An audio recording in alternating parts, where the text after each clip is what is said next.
things I wanted to touch on with you first is how AI is changing your industry. Because for me, I mean, if I went to write a CV now, I guarantee you I would run it through ChatGPT just to check everything first. If I'm writing a cover letter, I'll be doing so. Obviously, we'll tweak it as to what we want it to say. But how does that even work from your point of view? How do you filter some of that out? It is a great question, because AI and ChatGPT are like these things that people just love to say now. It's like, well, if I say AI, it makes me sound cool, especially when talking about recruitment. I think the impact of AI, ChatGPT on recruitment is definitely going to be massive. I don't think it's going to affect my era right now. I think it's almost going to be like that will really take off in the 5 to 10 year period. And I think it's going to be huge with the recruiters that deal with your big corporates that have massive recruitment needs, high volume. I think your one-man bands, your small businesses, your medium-sized businesses, whilst I'm still alive, they still want the feel. They still want to be able to phone me and say, David, what did you think of that person? How did it feel to you? But the difficulty from a recruitment perspective is, you're right. One of the biggest challenges in recruitment is you almost have to be like a bit of a police detective, because you get a CV, and who am I to question your CV? You could put anything on there. You could send me your CV tomorrow and say you spent 10 years at a company, and your mate could work there and vouch for you. And I would never be able to find that out unless I go into real depth. And like you say, nowadays, people, this sounds awful, but candidates who maybe aren't that great, or they've recently lost their job, or they have a really poor CV, they can go on ChatGPT, they can come up with this amazing CV that every recruiter is like, wow. They might be able to bluff you on a phone call, and all of a sudden they're getting interviews and getting jobs that maybe they're not even good enough to be doing.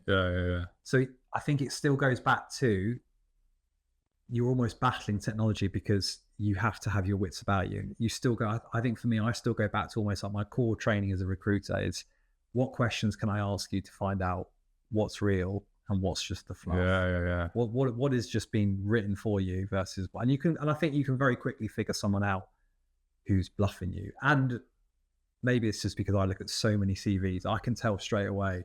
ChatGPT CV. When someone's within that opening profile, there's the whopping great words that you would never use in day-to-day life. And you're like, and the thing, I mean, I think most industries, they use ChatGPT to a certain extent for nothing wrong with it, content writing, whatever else. But it is only as good as what you put in it. And if you ask for generic, you will get generic, and that's, I think, an obvious thing to filter out. So what questions would you ask to get rid of some of that fluff? God, so we could talk vast amounts. We could talk for days on this.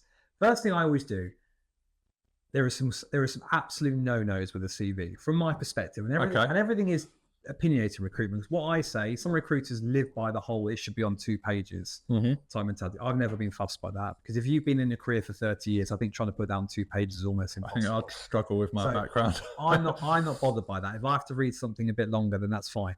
Few things you don't want to see straight away. Don't want to see a picture. Even if you're in your loveliest suit and you're having the happiest day of your life, just don't put a picture on there.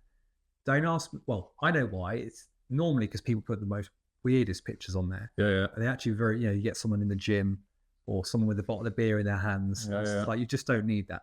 Also, you don't need crazy formatting. You don't need like red font here, green font here, massive, things bolded to get your attention.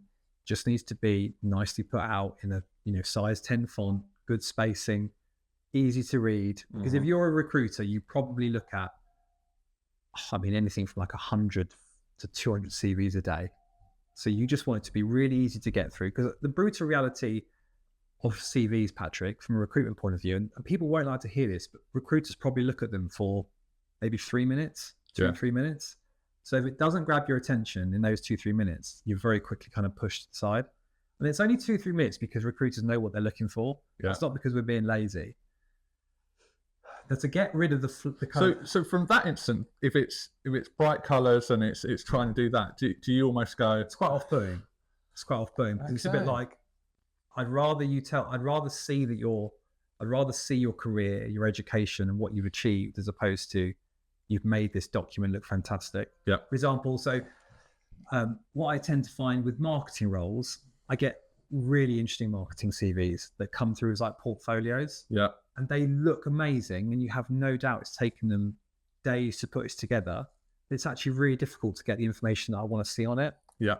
And again, everything is about time. Like, I haven't got time.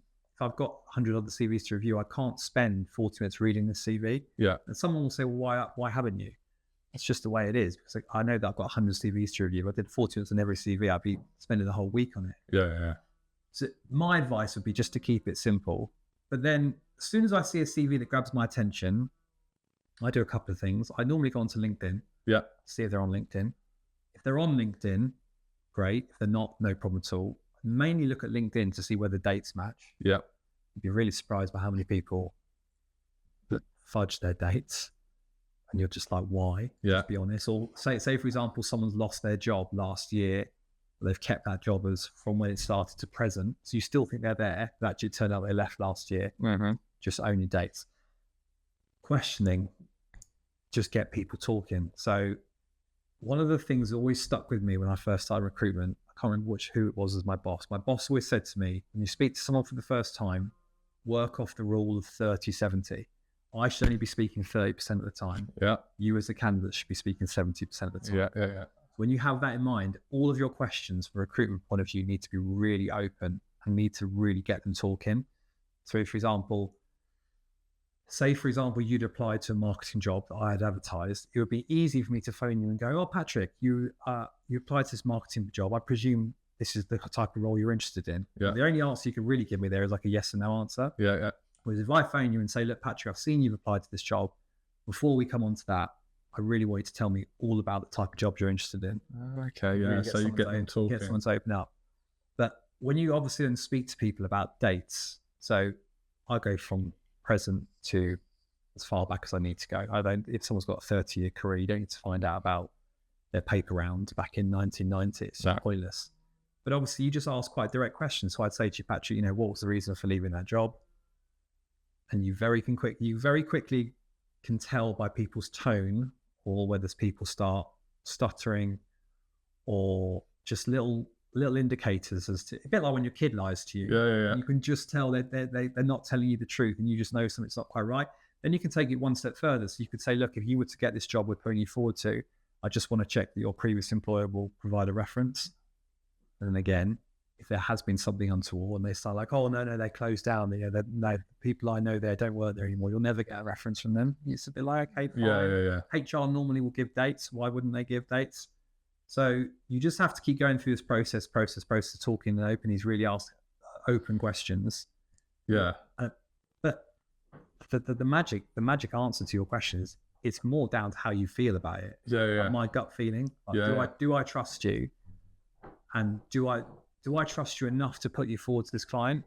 And if I don't trust you, I have to ask that question as to why I don't trust you. You'd never be rude and say, I don't trust you, and your CV doesn't make sense. But you'd have to say, look, I can't quite work out your dates here. They don't quite seem to match up with what you're saying. Can you just break it down for me and just get them to keep talking to you and give them that explanation?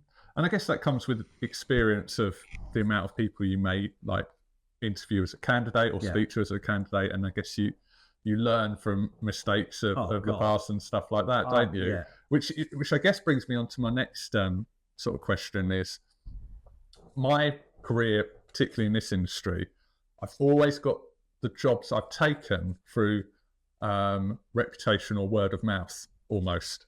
And I've had recruiters contact me and they've put me forward for things, and I've always gone, oh, I'll go for the interview, I'll see what it's like, and they're maybe not right, or they're ones that I thought, oh, I'm well out of my depth for this, but the recruiter seems to think I'll be fine. And I guess with LinkedIn now, it's almost like your CV and what you're doing and your career path and everything is almost being built in front of a potential new recruiter or business. So I guess from what you're saying, reading between the lines, the reason you may use a recruiter rather than go direct yourself or just post a job somewhere and hope that you're going to, is that you have that experience with finding the right candidate. So, I mean, it's a costly exercise if you take on the wrong person, isn't it? Yeah, 100%. Again, my figures, I wrote a blog a few years ago now, actually it was pre-COVID, so the figures will be out of date, but it was an article someone had written, and I kind of loved the idea and spoke to them and I wrote my own blog. And it was just about something like, if you make the wrong hire at mid-manager levels, like anything between that kind of 30 to 60K mark, and say within like 6 months you realize they're absolutely dreadful and you've been hoodwinked, they're awful, they're not who they said they are. I think something like they worked out, like the additional cost that will have cost your business is something like anything between like 60 to 80 grand, something stupid. And that's some of them are difficult costs to kind of actually put figures on, because it's things like time spent with them, training, induction, did you have to send them anywhere for their training period, the salary you pay them, pension, etc. But it's amazing because when you think about it, actually sit down and work out the cost of an individual to a business. If you do get it wrong, which you are going to get it wrong, I don't know why, it's impossible to go through a whole business and think every single hire was perfect. Yeah.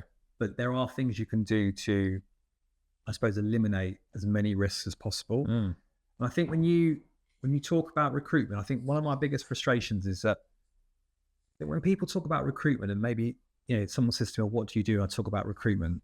In its simplest form, it is essentially finding a candidate a job, and vice versa, helping a client find the right candidate. But actually recruitment is massive, because to me, recruitment starts right at the start. So I always talk about recruitment being like the preparation stage, the recruitment stage, and the aftermath, aftercare, whatever you want to call it. And the preparation stage is massive, because you're right. Your boss could walk into you now and say, Patrick, we need a marketing person again. Can you go find it? And you might sit there and think, oh yeah, no problem. Easy peasy. Now I would walk into your office and say, okay, Patrick, how are you going to do that? Yeah. Have you got a job description written? And you might be, no problem. I can do it on ChatGPT. Right, fine. But I'd say to you, do you know what needs to go into a job spec? Yeah. Then I'd say to you, what salary are you working to? And your boss might have said to you, Patrick, we're looking for a marketeer with 4 years experience at 30 grand.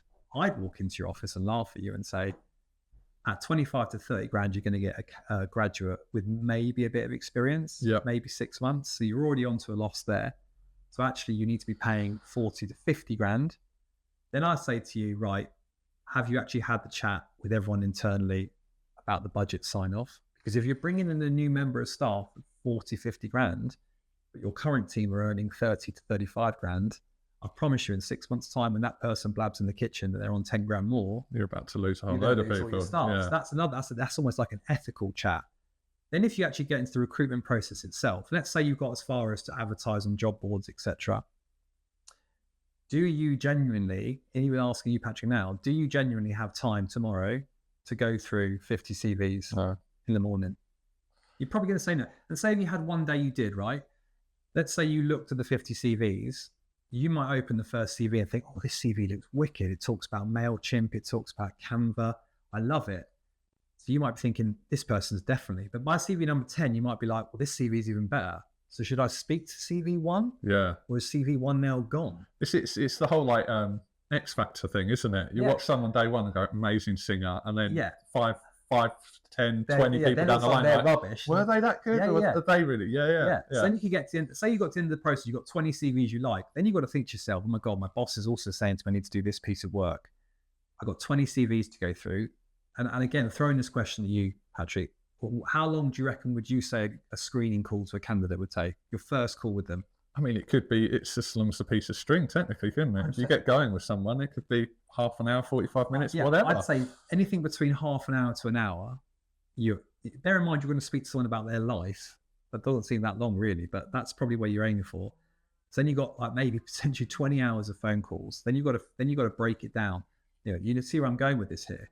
So there is no reason why someone can't job search, look for a candidate themselves and save money on a recruiter. But I would say to you, probably 8 out of the 10 times you're going to come up short, whereas the recruiter will save you all of that time. And that is always going to be one of the main factors of a recruitment sales pitch, is the time we save you. Yeah.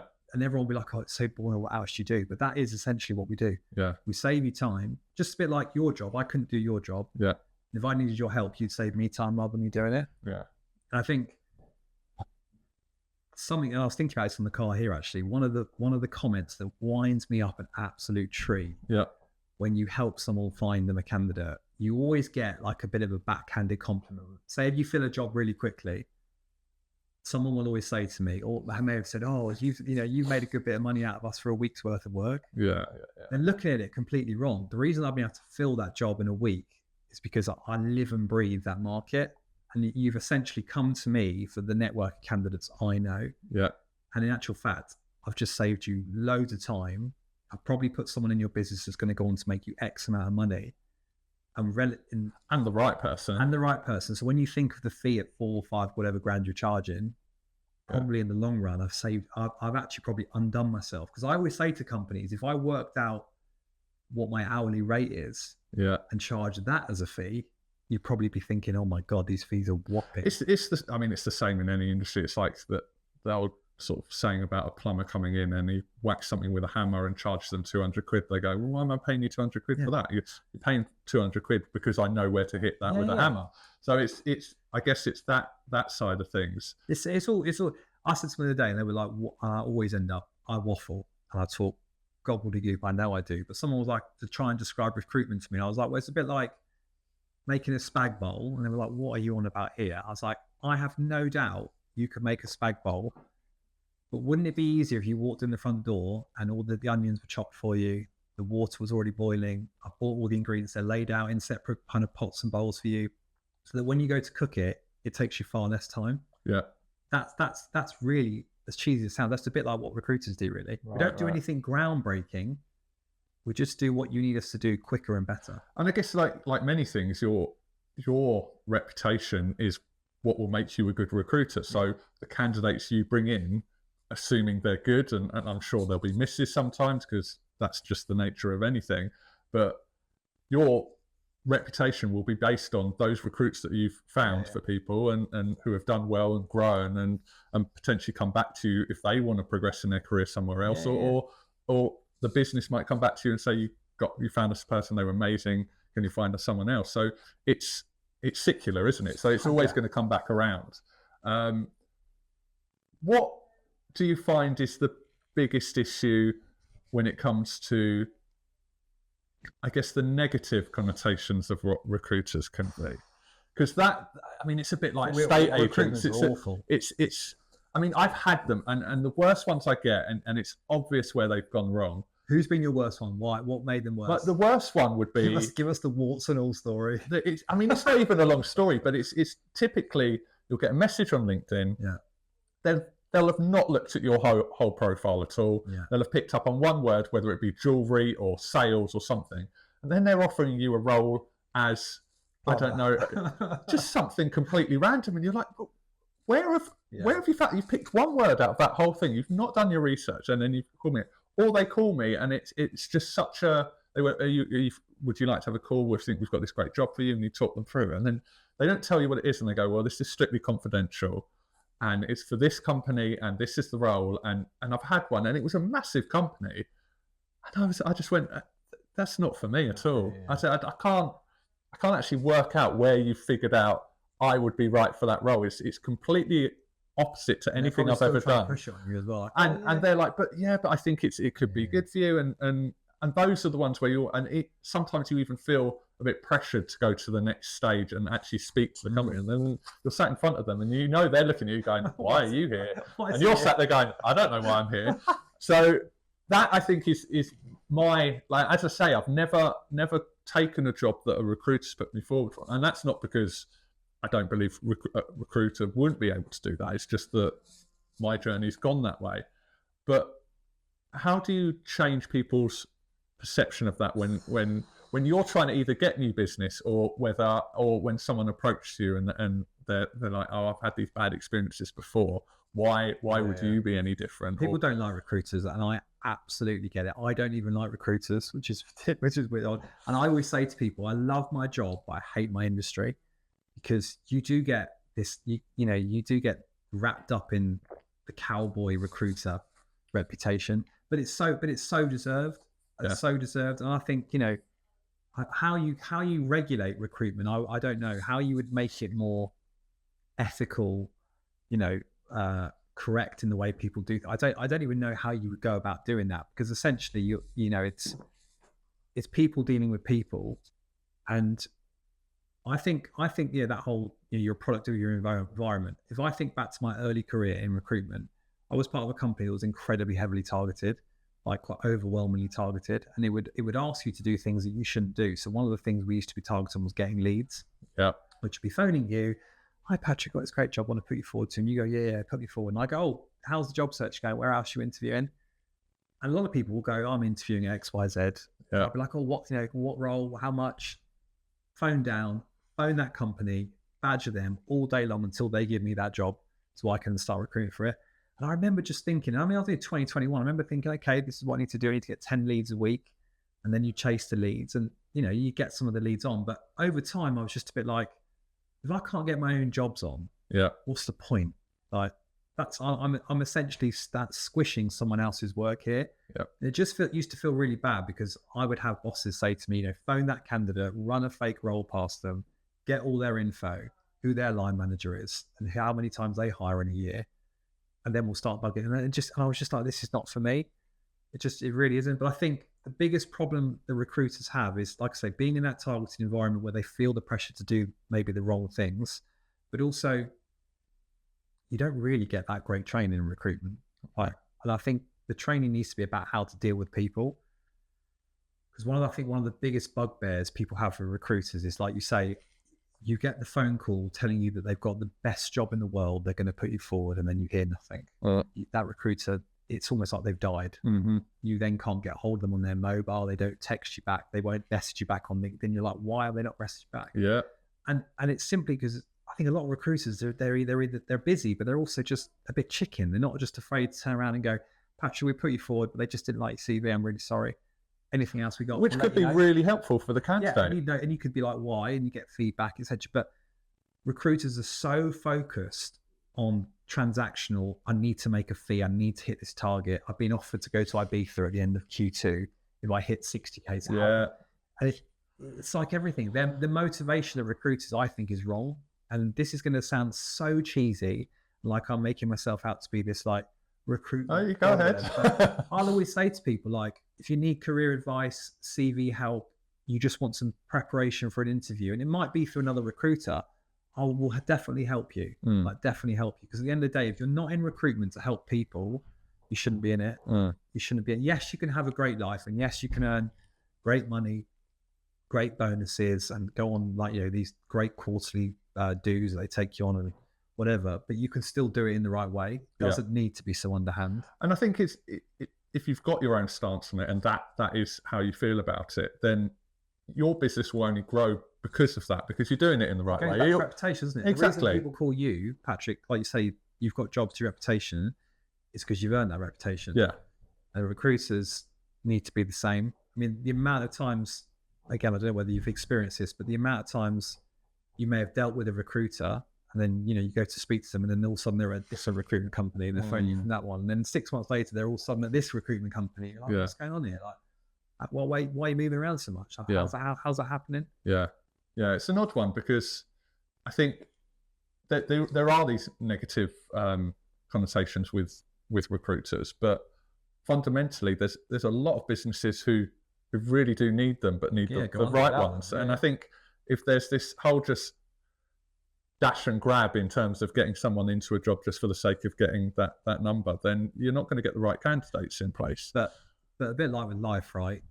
So much comes down to money. And I think very rarely, I mean, my recruitment career, I've only ever mainly always worked on permanent jobs. And obviously, when you help a client find a candidate, you charge a fee, percentage, and I've always been on what I would deem as the high end side. There are some companies that charge even higher, but I've always been around the 20%, 25% mark, and then slightly lower if you build long-term relationships.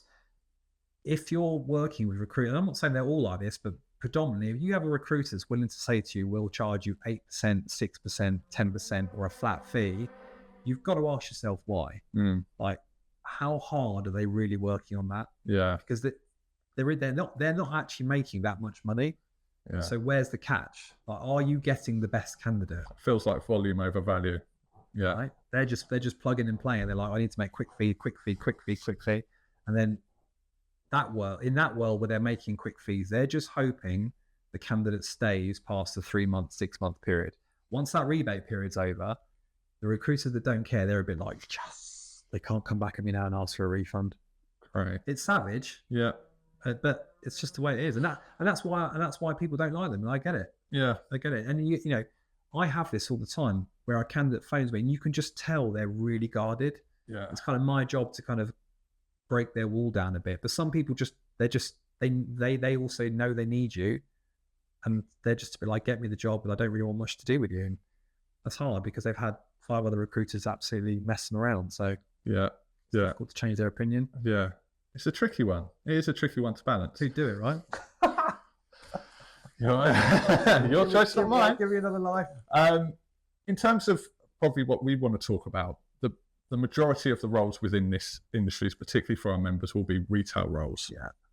Are there any particular trends or particular characteristics you feel would be a green flag for businesses to look for? As in, if they're working in retail, what type of candidate do you think really kind of stands out? Because we could talk about the shift in employment and people working hybrid or working from home and all that sort of thing. But when we're predominantly talking about retail businesses, there isn't that opportunity to be working from home. But I think it does take a certain type of person to work in retail. But how do you find those kind of people? I think retail has always, and should always be, especially if you think about your shop floor staff, I think you have to approach it of like talent over skill set. Do I very rarely come across, someone who's been on the shop floor has got an amazing CV that just happens to be looking for work? Very rarely. So let's say retailers are always recruiting for those entry level store members, right? And they're really hard to come across because the dream is to find a CV from someone who's all of a sudden just finished at Selfridges. Yeah. And they're also happy to take a lower salary. Yeah. And they're amazing and they're super presentable. Those people don't exist because the reason they're at Selfridges is because they've built up a reputation to be at Selfridges, and they're probably going to go on higher and higher and higher, right? So you're kind of, I think, as the client hiring, you've got to realize that you are hiring at ground level. What are you looking for? Because you're not going to get the CV that blows you away. So you're going to have to probably base it more off your conversation with that person. Yep. And which isn't a bad thing. Not a bad thing, but I think the problem is most people don't want to pick up the phone. Yeah. They just want it to be on paper. They want the security of all the CV looks great. Yeah. Whereas I often, I've had many a time where the CV's been, not great. And then the person's blown me away. Because guess what? They're not great at writing CVs. Yeah. But they're phenomenal in their career. So I would say that, especially those retail ground level roles, you've got to be willing to put your time and effort to speak to the person, find out what they're about. But I think the biggest problem I always think with retail, and I'm sure so many store managers can say this, retail has always had the connotation of being like just a quick stopover. Like, I'm going to work in retail for a year whilst I'm getting my accountancy qualification. Yeah. And then I'm off to go be an accountant. And then you're annoyed because you just spent a year training this person up. And if you're in like a local village, people don't like lots of turnover of staff. You're like, I've lost them. A whole year of training that person, I've lost them because they want to be an accountant. So I think it goes back to your questions at the start. Do they actually want to be in retail? Yeah. Do they love it?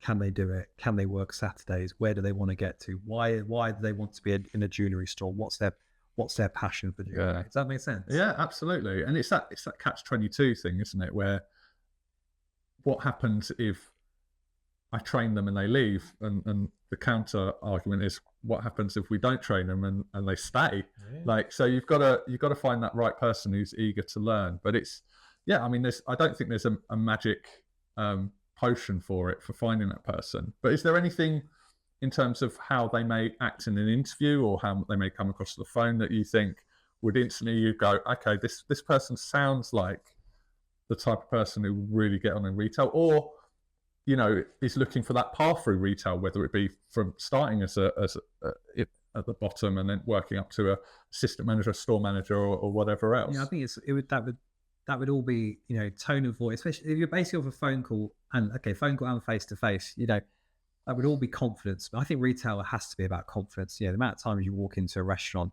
and a store, and the best experiences you have are those people that are great at building a relationship with you really, really quickly. If I phone you as a retail candidate and I'm having to ask the same question 6 times to get the answer, because you're just giving me one word answers, being in front of customers is just not the place for you. I'm not saying that you won't ever get to be that, but right now I can't take the chance of you trying to sell a watch when you can't even say 3 words. So you'd have to have that confidence. I think people, underestimate those initial screening calls with recruiters and clients directly and think, well, they're just going to ask me a few easy questions. The best people will have gone onto the websites, gone into stores. They'll know what they're talking about and have researched the type, so we're talking, let's say we're talking about, jewelry and watches. They'll know what brands that store sells. Why are they interested in watches? Is it that their dad has got a serious watch collection that's they've always been interested in since day one?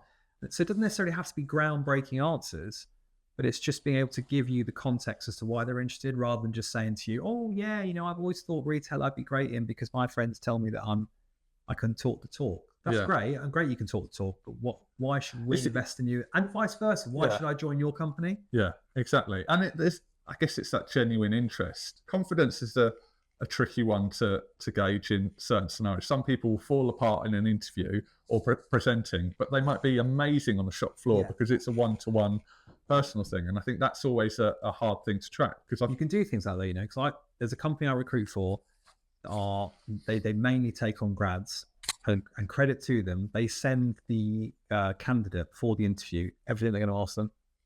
Now you might think that means they can come in super rehearsed, how they can just say what you want to hear. To an extent, yes, but the reason they're doing that is to remove the nerves. Because graduates or someone in their career who's never been interviewed before, it's incredibly daunting. I remember, going to interviews when I was younger, thinking, oh God, this is the worst thing ever. Like, I don't know how to sell myself. I've arrived late because the bus was, whatever. So when you're able to go through, we're going to ask you this. We're not trying to catch you out. Come and present the best version of yourself because you've been able to prepare. It's a really nice way to do it. It doesn't have to be this like intimidation, like, oh, Patrick, tell me everything about you. Oh God. I think, I've been involved in, obviously, on the other side of it, where you're interviewing someone, and I find I try and put myself in their shoes. So you go, okay, what would I want to be asked, or how would I want to feel in that scenario? So I always find it's better to make it more of just a casual chat, and you're just kind of finding in some insights about them or some background about them, and you feel a lot. And once you get into that position where you're quite comfortable, then you can start kind of delving a bit deeper into things. But I think it's all based on how the person interviewing wants that person to feel as well. Because I'm sure I know there's people out there who would sit someone down in front of them. They want them to be intimidated because they feel like then they'll get the see how tough they are in that scenario and that sort of thing. And you kind of go, well, you're not going to get the best out of that person about what they are, and also what are they going to thinking, oh, do I really want to work for this person at the end of the day? I got a good question for you. Go on. I think the biggest challenge that retailers are facing right now with hiring is twofold. One is actually whether there is this no one available right now, because there was this mass exodus from retail after COVID. People thought we're out. You're stealing questions off me, but go on. So they went into another industry, and now there's the people that are left, they're either stable or not looking. I also think the world has progressed so much in 6, 7 years. The IT industry, like health tech, med tech, those industries are booming, offering crazy salaries, offering remote work, hybrid work, whatever. Obviously, you're right, retail will still always be in store. I also think there are so many retailers that, whether it's they don't want to or they don't know how to, you could almost say they're still stuck in a different age of hiring. So that when candidates come to interview with them, they're like, oh, I get 20 days holiday and I get basic salary. There isn't much room. You're not putting me on a whopping great training plan. The other member of staff is Debbie, who's been here 20 years. She's the manager. So where do I go? And so I think there's this massive challenge. It's interesting to see what your take on this is how do retailers make themselves more appealing to get those candidates back into retail, or is retail always going to be just a stopgap kind of revolving door? I think it's a really interesting point, because I think from my point of view, as many industries are changing, what we've talked about a lot as a team and as a business is how what is seen as a very traditional industry, definitely, is becoming or has to become more omni-channel. So they're having to invest in digital.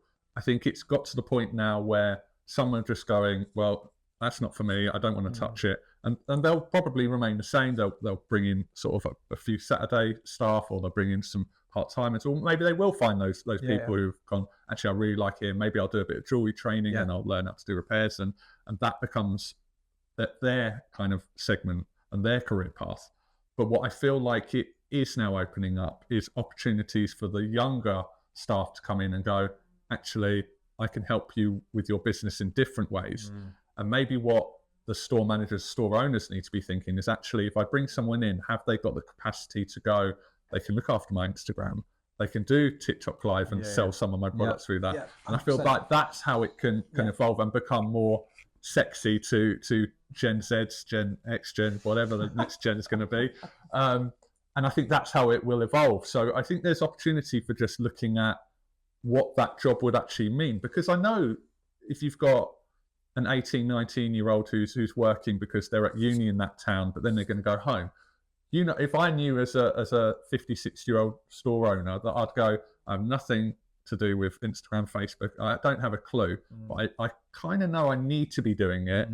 Can this person be the person who can do it? And that's where I think you can lean into that a bit more and give them more opportunity within those businesses. And I think overall it's changing from the other side of from manufacturing. I know there's a big hole of talent, because people who learn how to make jewelry now, they don't want to go and work for a big company make jewelry. They want to go out on their own and make their own jewelry and go viral with their whatever there is and become the next Pandora or whatever else. So it's not just retail, it's every industry. But I think it's just a mindset for a lot of shop owners. But I still think there's that career path where people may either they've come through as a son, daughter, or they're a youngster who's been working in the store who actually sees it can be quite creative being involved in repairs or VM or the whole shop setup and how it looks, or moving onto online. I think there's definitely capacity to do that. I agree. I think I was speaking to retail the other day, and we were having this exact conversation about keeping staff, and I was saying to them the conversation from their behalf kept coming back to salary.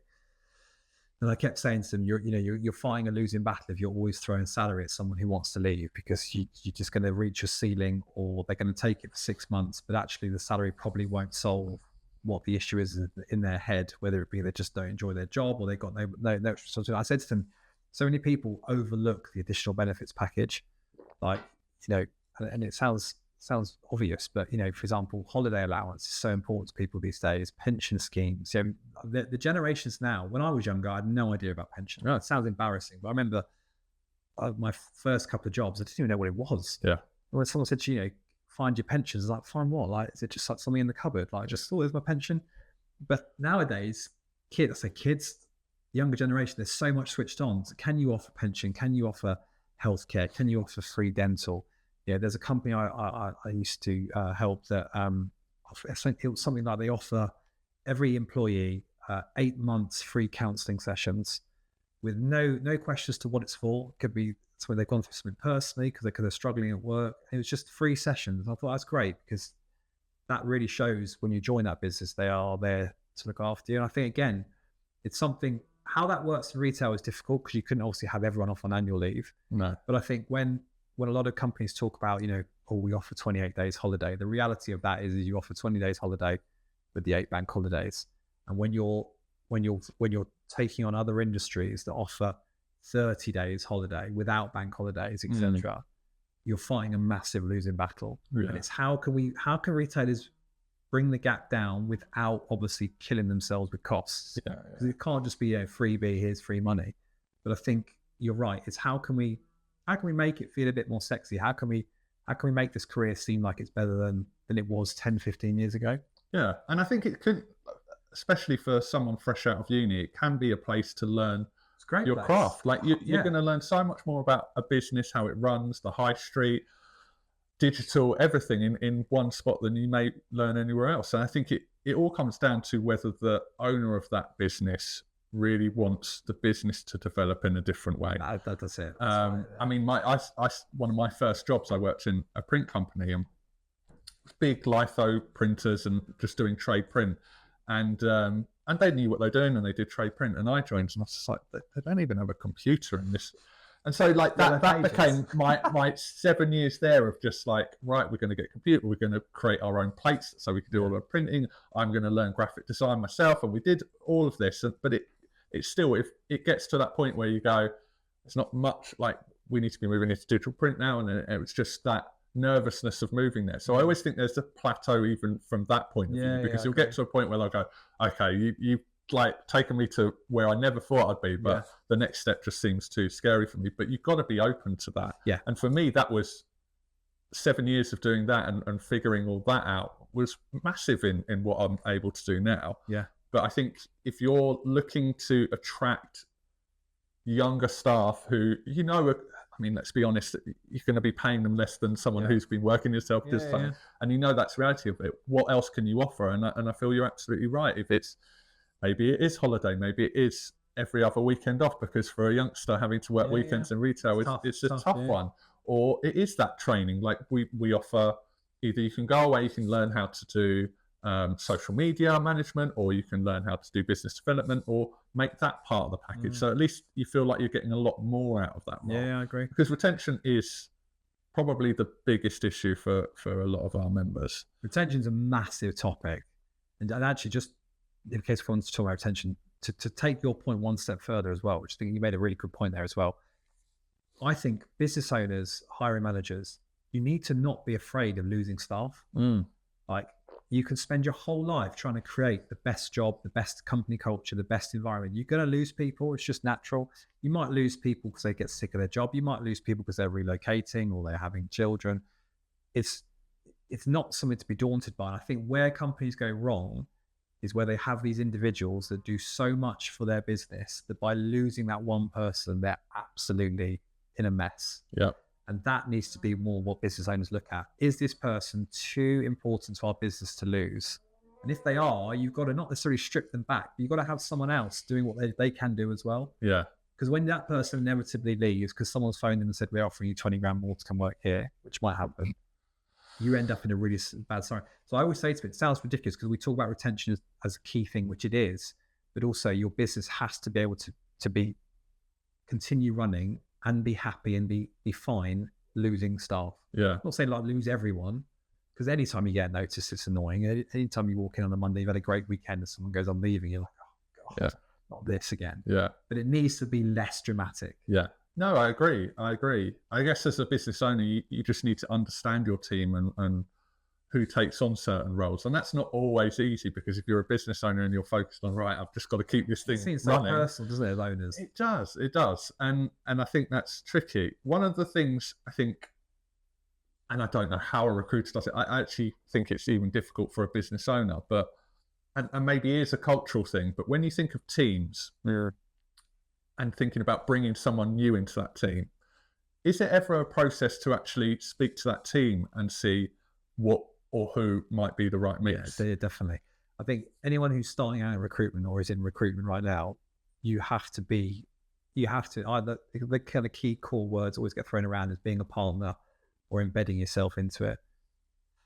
I always ask, and whether they allow you to do it, I always ask to go in almost like a hot desk from their office. Yeah. It's really easy as a recruiter to put your suit on, to be taken through to the lovely boardroom with the plush biscuits. You mean like here? Yeah. And you're like, oh, custard cream is brilliant. Like, this business is obviously doing really well. They're offering me biscuits. But reality is the boardroom could be lovely, but the actual main office could be awful. Yeah. And I'm always like, just let me see how your business works. Like, if someone's having an argument in the kitchen, it's quite a 5C environment, that's fine. Yeah. Like, you cannot portray your business as one thing to the candidate you hire, and on the first day they start, it's completely different. You will just lose them straight away. They will be so deflated when they go home to their husband and wife and it's like, I think I've made a terrible mistake here. Yeah. It's not very nice. Yeah. So you have to, you've got to let and I think that it goes back to what we said earlier in this conversation about recruiters having a bad reputation. I think it seems scary to let someone in externally and show them what potentially are the problems, but you have to. Yeah. A good recruiter will just be able to sell the role as it is. because there's nothing wrong. And one of the questions I always say to people that are hiring, and I always say, like, is there progression involved? And immediately, and you can hear it in their voice, that they feel like they have to say there's progression. They're like, oh yeah, we can in 10 years time. I'm like, if there's no progression, that's cool. Yeah. Not everyone wants to be progressive. No. Some people have kids and they just want to go to work, clock off at 5 with no other worries about work. Yeah. So if your job offers no progression and it's kind of flatlining for 4 or 5 years, that's cool. Just tell me that. Because when I speak to the candidate, I can tell if they're progressive or not. If I've got a candidate saying to me, oh my God, I want to be Prime Minister in 10 years, I'll be like, this is not the job for you. You ain't going to go anywhere. Do you know what I mean? Yeah, exactly. But they got to let you in. They got to show you the offices. They got to talk to you about turnover when it's been a bad year. They've got to tell you that they can't retain staff. They've got to tell you that Brian in sales is an absolute nightmare to deal with. So you're going to put someone in sales, they've got to be super thick-skinned. And then when you get that information, you're able to find the right candidate. But unfortunately, most people, like I say, they bring you into the nice office, nice coffee. Yeah. Here's the job spec. We're growing. We're making loads of money. We're going to train you every day for a year. And then in 2 years' time, you'll be earning massive bonus. You're like, oh, this sounds brilliant. How do I sign up? Yeah. The reality isn't that on day one. Yeah. It's like, why didn't you just tell them what the reality was? Yeah.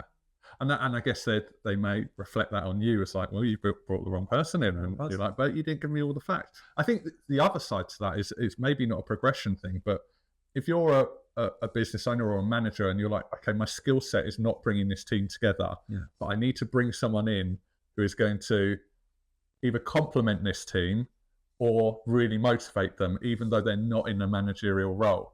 So how, from a team perspective, because I feel like there is that element where you just want to bring someone in and the team's not motivated for whatever reason, but you feel like you've got the right people, but you need to add someone in who's really going to change that mindset, because the last thing you want is someone to come in and just fit into that team and they're all kind of... That's tough because, again, it's getting right under the skin of it.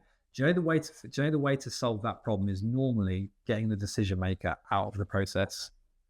Because normally they are fueling the problem, or they are kind of responsible for the problem, or they don't want the problem to be seen. And I did, this is slightly off topic, but kind of links back to it. I did a piece of work for a client once, which was, again, around retention. And they were struggling to keep new people, and they just couldn't work out why. They were obviously at the top of they're the owner, so they think everything's brilliant. Everything, well, surely you love working here. How could you not love working here, right? So what we did a blind company survey. So I said to them, these are the questions we want to be asking your staff. Yeah. I sent the survey out, went to every staff member. They fill it in, anonymous, no names put to anything. So it didn't matter if you were the cleaner or the director or payroller or HR. Everyone had the same set of questions. The feedback was so interesting. People were not happy. Yeah. Were not happy. And it was a mixture of things. It was salary, it was culture, it was not feeling like you talk to people with problems. But trying to change that was so difficult because, one, the owner, in fairness, took it well, but you could see there was a real defensive, like, I don't want to know this. I'm not going to change it, but I may be seen to be changing it. Yeah. Like, well, you're failing it. So trying to put someone into a team to solve it, you almost need to be able to speak to everyone in the team. Yeah. To figure out what the problem is. Because I think even from a retail perspective, you've got a small team and say that they've all been there 5 years and they're all just ticking along, and you're like, well, the next person I bring in, I really want just to take this team to the next level. And I don't think it always needs to be a manager position to do that. No, I just feel like it's just adding someone in with the right attitude. And I think what that will do as well is weed out some of the kind of weaker people you've already got in that business, because they'll become very defensive straight away if someone comes in with energy. Would think, well, they're doing it, I need to be doing it. Exactly. I got another question for you, right? Where it's difficult, I'm not saying every single time, where you sometimes tend to find there's like, I think toxic work culture is too extreme a statement, but like a negative culture, or there's a team that are struggling and you can't put your finger on it, right? Sometimes, let's talk about sales. Sales is always a feisty environment. Oh, yeah. You've got to be making money. You can't just be nice guy. You know, there's always someone looking at you and your targets. If you're not making money, it's like you're off kind of thing. It's still that brutal, I think, sales. what I sometimes tend to find is when sales teams are hiring, they'll have someone in their sales team that's been there 10, 15 years who makes serious money. Yep. But they're often the problem. Yep. Right. So if you were the business owner and I came to you, Patrick, and said, everyone wants to leave because of this person, and you ain't gonna keep people because of this person, you're sat there thinking, well, they're making me 50 grand a quarter. I cannot get rid of them. So how does a recruiter, and how would you even solve that problem? Yeah. Because the boss is very unlikely to go, you need to go. It's too risky to lose that. Yeah. But they probably should. Yeah. In the long term, that person has had their time. They're not treating work as it should. They're not treating new people fairly and respectfully. They've had their time. The new people can get to that level if they're invested in. Yeah. But most people are too scared to get rid of that person. Yeah. It's a tricky one, isn't it? What would you do? Yeah, I mean, what do you do? I mean, I guess I know what Gary Vaynerchuk would do, but I think from my point of view, it's all very much dependent on actually what is the value that say it's like unbeatable. You kind of go, well, it's what it is. He's done it. Really it's tough. going on. But if it's at that level where you think, well, actually, those guys can get to that level, or why is he still here if he's that good? Why hasn't he moved on to another role where he could, if he's such a good salesman, earn more? And that would be my. Are they coasting? Yeah, they're just making the money they need to make. Because then you could probably tweak a bit of pressure on him and go, well, you've been here 10, 15, your numbers are great, but they're not getting any bigger. Yeah, so what's going on here? Like, and maybe tweak the pressure a bit on them. I don't know what the right answer is. It depends on the size of your business. I don't think there is an answer. No, and I think what we're kind of uncovering in this discussion even today, like, it's just the depth of recruitment and hiring.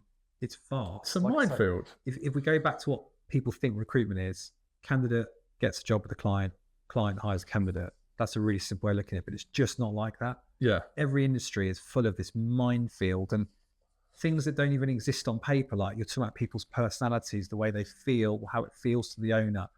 It's so difficult. It's quite emotional based, I think. Yeah, I mean, and it's so people focused, which I love, because I think it should all be based around that. And particularly when we're talking about this industry in retail, it has to be people focused, because at the end of the day, the jobs they're going to be doing are all people facing. Yeah. And if you're not good at that, then fundamentally you're probably not right for this industry. And probably for a lot of industries, including recruitment, you have to be good with people. One of the questions I wanted to ask, and as to white males, is probably the perfect topic for us to talk about, but diversity in recruitment, how much of a minefield is that? Massive. I mean, I don't even know where you kind of start with looking at that. Is it dictated to by the company that you're working with, or is it a policy that maybe you have as a recruiter? Wow. As a recruiter and anything in life, you have to look at things factually. Yeah. Think about what's classified as discrimination, etc., whether it be religion, etc., gender.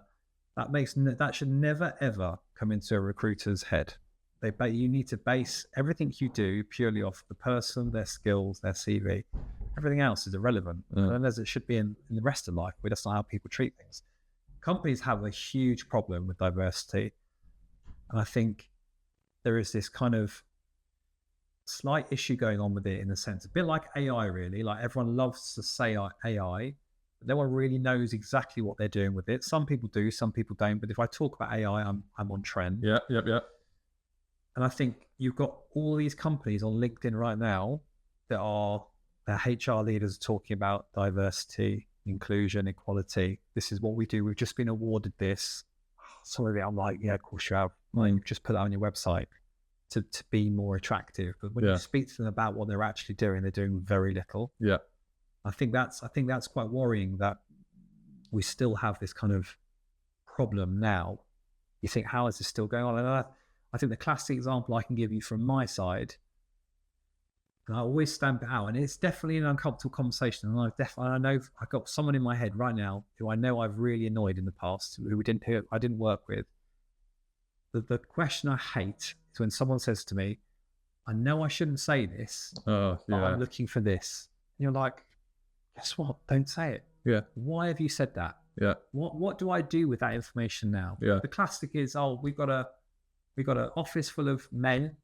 Oh, wouldn't it be great if we could have a woman in the office? I know I shouldn't say that, but it'd be brilliant if you could find us a woman. Yeah. And I'm like, well, what do I want to do with that now? It's like saying, I'm not a racist, but fundamentally you are, right? You are. So I think there's still this, rather than people getting all these awards and splashing it on their websites, I think there is this massive educational piece. Yeah. Where people still don't really understand the boundaries, what they should be saying, what they shouldn't be saying, how people should be viewed or represented. And it's awful because, there's there was something, I can't remember where I saw it. It was somewhere on social media anyway, talking about how a person had applied for a job with a really kind of your average name, like Peter Smith, applied to a job, and another person applied for a job with like a Spanish-based name, whatever, and the person with the kind of standard British classic name was phoned and asked to talk to about the job. The other person wasn't, and that's you're thinking that's just on the name, because whether it be the hiring manager or the recruiter will have quickly looked at those CVs and thought, well, they definitely speak English. I definitely need an English speaking person. They could speak English, but that could be a waste of my time. So I just, Yeah. And I think there's still that naivety, stupidity, laziness. Yeah. And I always say to people, if you shouldn't say it, for God's sake, just don't say it. Yeah. It's just not on. And then at the end of the day, it comes down to your skills, your characteristics and everything else, as it should be. And I think, what I would love to say to get this out there, if as a recruiter, you ever have clients that say these things and morally, ethically, it doesn't sit right with you have to say something. Yeah. As uncomfortable as that conversation could be, and it could be your best client that you make hundreds of thousands with, you have to say that is unacceptable. You cannot say that. Yeah. And they might tell you to do one. Yeah. But you as a person will go into a better place than it's saying something when others wouldn't. If no one does, and you just carry on, right? You're complicit, aren't you? Same problems. Yeah, exactly. It's a tricky one, but it's also an interesting one. And I think a much, much bigger minefield for the big corporations that have to be seen to be having a certain quota of things. Yeah, how does that? Again, at what point do they have to have a quota versus it becomes natural? Because quota itself sounds awful, wrong, doesn't it? It's awful because you're saying we're just ticking a box to be seen to be ticking a box. I just want it to be natural. People are hired for the right reasons, not because let's, for example, I don't know, the construction industry. It's just massively male dominated, and you have these incredibly strong women that go into it and break into it. But I bet if you sat them down and asked them the journey they've been through and the jokes they've heard in the canteens and on sites, they've probably got some awful stories. Yeah, it's just like, when are we going to grow up from that? No, I don't think we're going to solve it right now. But it's fundamentally going to be something that's going to keep getting pushed, and it's just interesting to see how. I mean, as business owners, you've got to be aware at least of what's going on and how you kind of tackle that. But I think it comes down to what you're capable of doing, your skills, your attitude, and everything else. That's all that matters. Whatever needs to be. Yeah. Any cool horror stories you want to share with us on your journey? Oh my God, horror stories. I mean, horror stories would just have to include the multitude of excuses not to go to interviews. Really? What's the best? Well, I don't even know how to talk about the best. There's been some very strange, really strange ones. I mean, horror stories, I think, in recruitment just go down to the classics of, people not turning up for interviews, people accepting jobs and then just not turning up because they just can't tell you they've changed their mind. I've had people obviously say incredibly shocking things at interview in the interview themselves, and that's both ways, by the way. I've had clients say things you're like, why on earth did you say that? That was not okay. So probably that kind of thing. There's enough in there. Right, do you want to give yourself a little plug then? It's always nice to do. Although saying that, I think you've covered a lot of the points in terms of your attitude towards recruitment anyway. Can I plug myself? Not really. That sounded awful. Joe, it's funny because I help people to sell themselves at interview, but I'm shocking at selling myself. I think you've done a great job. Which is the dilemma that I try and help people with. I think, Joe, I'm probably, from a recruitment perspective, brutally honest. Yep. I don't want to help you with one fee, as in, like, I don't just want to make a quick buck. I want to work with you for 10, 20 years time. And even if that means you've only got one role for 20 years, but we're constantly speaking, I'm constantly helping you. I want to work with businesses and people that understand that recruitment is a massive, massive, there's so much more to just finding the job. I want to help you with the preparation stage. I want to help you write great job descriptions. I want to help you nail your interviews. So I think if you're someone who wants me to absolutely kind of partner with you, embed in your business, help you as a candidate, but also give you the brutal reality of what's going on, I'm great for you. If not, if you're someone who wants a quick buck, cheap rates, I'm definitely not the right recruiter. But just super honest. I'll always be there, always give you feedback, no matter if it's telling you that you really messed up the interview, and I'll always be contactable. And I think every recruiter tries to find a unique selling point. Sometimes they come up with this, we got this new system that does this. It's like, great. The reality of my business, Patrick, is it's mine. I started it 8 years ago, and I'm still the person picking up the phone every single day. So, the unique thing is it's me. If you want to work with me, great. If not, then I can help you find another recruiter. Perfect. Terrible plug. No, sounds good to me. And I think, like I say, what you've talked about today only shows what your experience is. And I think experience is key in finding either the right candidate or pointing the candidate in the right direction as well. So I find recruitment tough, and I'm a recruiter. So anyone watching this hears it. If you're finding it tough, we all do. Don't be afraid. Hiring people is the hardest thing to do. No, and I think it's clear that you may have the edge over some. So it sounds pretty good to me. Yeah, maybe. No, perfect. Thanks very much.